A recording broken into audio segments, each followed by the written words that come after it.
ஓர் ஊரில் உழவன் ஒருவன் இருந்தான். அவன் பெரிய மீசையுடன் பார்ப்பதற்கு பயங்கரமாக இருந்தான். உழுவதற்காக அவன் வைத்திருந்த கலப்பை உடைந்துவிட்டது. புதிய கலப்பை செய்வதற்கு மரம் வெட்டுவதற்காக பக்கத்திலிருந்த காட்டுக்குள் நுழைந்தான் அவன். அங்கிருந்த பெரிய மரம் ஒன்றைத் தேர்ந்து எடுத்தான். நல்ல வைரம் பாய்ந்த மரம். இதில் கலப்பை செய்தாய் நீண்ட காலம் உழைக்கும் என்று சொல்லிக்கொண்டே கோடரியால் உதை வெட்டத் தொடங்கினான். அந்த மரத்தில் நிறைய பேய்கள் குடியிருந்தன. அந்த மரத்தை வெட்டுவதைக் கண்டு அவை பயந்து நடுங்கின. மரத்தை விட்டுக் கீழே இறங்கிய எல்லா பேய்களும் அவன் காலில் விழுந்தன. பேய்களைக் கண்ட அவனுக்கு அச்சத்தாய் மூச்சே நின்றுவிடும் போல இருந்தது. என்ன நடக்கப் போகிறதோ என்று நடுங்கியபடியே இருந்தான். கிழப்பேய் ஒன்று, ஐயா, இந்த மரத்தில் நாங்கள் பரம்பரையாக வாழ்ந்து வருகிறோம். எதற்காக இதை வெட்டுகிறீர்கள்? எங்களுக்கு வாழ்வு கொடுங்கோ என்று கெஞ்சியது. இதைக் கேட்டதும் அவனுக்குப் போன உயிர் திரும்பி வந்தது. தன் நடுக்கத்தை மறைத்துக் கொண்டான். பேய்களைப் பார்த்து அதிகாரக் குரலே, நிலத்தில் எல் விதைக்க வேண்டும், புதிய கலப்பை செய்வதற்காக இந்த மரத்தை வெட்டுகிறேன். நீங்கள் என் காலில் விழுந்ததாய் பிழைத்தீர்கள். இல்லையே உங்களை எல்லாம் ஒழித்து இருப்பேன். என் வீட்டுத் தோட்டத்தில் 10 பேய்களைக் கட்டி வைத்து இருக்கிறேன் என்று கதை அளந்தான் அவன். ஐயா, மரத்தை வெட்டாதீர்கள். நாங்கள் வேற எங்கே போவோம்? எங்கள் மீது இரக்கம் காட்டுங்கோ என்று எல்லா பேய்களும் அவன் காலை பிடித்துக் கொண்டு அழுத்தன. கலப்பை இல்லாமல் நான் என்ன செய்வேன்? என்னிடம் இரக்கத்தை எதிர்பார்க்காதீர்கள்.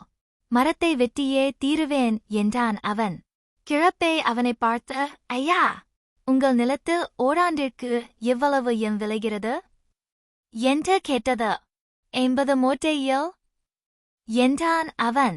ஆண்டிற்கு 100 மூட்டையில் நாங்கள் தருகிறோம். இந்த மரத்தை வெட்டாதீர்களோ என்று கெஞ்சியது அது. உங்கள் மீது இரக்கப்பட்டு இந்த மரத்தை வெட்டாமல் விடுகிறேன்.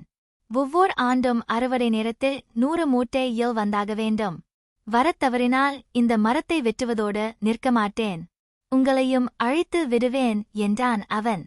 எங்கள் வேண்டுகோளை ஏற்றுக்கொண்டதற்கு நன்றி.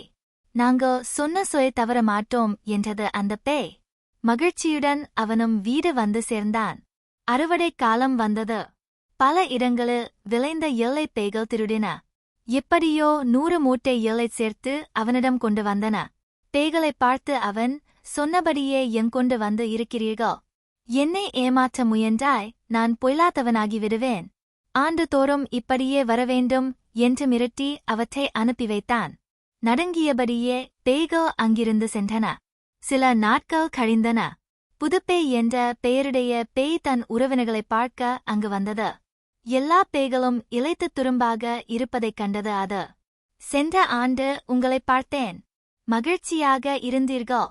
இன்றோ மெலிந்து சோகத்துடன் காட்சி அளிக்கிறீர்கள். என்ன நடந்தது? சொல்லுங்கோ என்று கேட்டது அது. நடந்தது அனைத்தையும் சொன்னது ஒரு பேய். 100 மூட்டை எள்ளைத் தேடி அலைவதிலேயே எங்கள் காலம் கழிகிறது என்ற எல்லா பேய்களும் வருத்தத்துடன் சொல்லின. புதுப்பேயாய் சிரிப்பை அடக்க முடியவில்லை. நீங்க இவ்வளவு முட்டாள்களா? நாம் பேய்கள் அல்லவா? நமக்குத்தான் மனிதர்கள் பயப்பட வேண்டும். நாம் அவர்களுக்கு பயப்படலாமா என்று கேட்டது. அவன் சாதாரண மனிதன் அல்ல, எத்தனையோ பெரிய பேய்களை வீட்டில் கட்டி வைத்து இருக்கிறான். எதற்கும் அஞ்சாத முரடன். அதனால்தான் 100 மூட்டை எள் தர ஒப்புக்கொண்டோம் என்றது ஒரு பேய். போயும் போயும் ஒரு மனிதனுக்கா அஞ்சுகிறீர்கள்? வெட்கம், வெட்கம். இன்றே அவனைக் கொன்றுவிட்டு திரும்புகிறேன் என்று புறப்பட்டது புதுப்பேய். வேண்டாம், நாங்க சொல்வதைக் கேள். நீ அவனிடம் மாட்டிக்கொண்டு துன்பப்படப் போகிறாய் என்று எச்சரித்தன மற்ற பேய்கள். உழவனின் வீட்டிற்குச் சென்றது புதுப்பேய். வாய்ப்பை எதிர்பார்த்து மாட்டுத் தொழுவத்தில் பதுங்கி இருந்தது அது. வெளியூரில் இருந்து வாங்கி வந்த பல மாடுகள் அங்கே கட்டப்பட்டு இருந்தன. புதுப்பேய் என்ற ஊரில் வாங்கிய மாடும் அவற்றுள் ஒன்று. அது முரட்டு மாடாக இருந்தது. புதிய மாடுகளுக்கு அடையாளம் தெரிவதற்காக சூடு வைக்க நினைத்தான் அவன். தன் வேலைக்காரனைப் பார்த்து, டே, அந்த புதுப்பேயை இழுத்து வந்து கட்டு. பழுக்கக் காய்ச்சிய இரும்பு துண்டாய் பெரிய சூடு போட வேண்டும். வெளியூர் என்பதாய் நம்மை பற்றித் தெரியாமல் ஆட்டம் போடுகிறது. சூடு போட்டவுடன் அதுவும் இங்குள்ளவை போல ஆகிவிடும். ஒழுங்காக பணிந்து நடக்கும் என்று உரத்த குரலில் கத்தினான் அவன். பதுங்கி இருந்த புதுப்பே இதைக் கேட்டு நடுங்கியது. ஐயோ, எல்லா பேய்களும் தடுத்தனவே. என் ஆணவத்தால் அவற்றை மீறி வந்தேனே.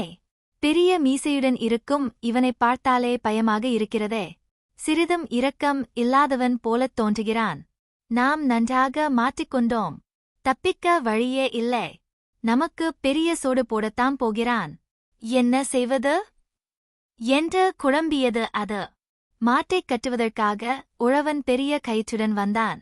அவன் கால்களில் விழுந்த புதுப்பே, ஐயா, என்னை மன்னித்து விடுங்கோ. தெரியாமல் நான் இங்கே வந்துவிட்டேன். எனக்குச் சூடு போட்டு விடாதீர்களோ என்று கெஞ்சியது. தன் நடுக்கத்தை மறைத்துக் கொண்ட அவன், என் எதிரில் வர உனக்கு என்ன துணிச்சை?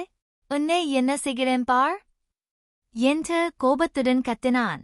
இவனிடமிருந்து எப்படி தப்பிப்பது என்று சிந்தித்ததாது. எல்லா பேய்களும் என்னை உங்களிடம் அனுப்பி வைத்தன என்று பொய் சொன்னது. எதற்காக அனுப்பினார்கள்? உண்மையைச் சொல், இல்லையேல் உன்னை தொலைத்து விடுவேன் என்று இடிக்குரலில் முழங்கினான் அவன். பேய்கள் உங்களுக்கு ஆண்டுதோறும் 100 மூட்டை எள் தருகின்றன.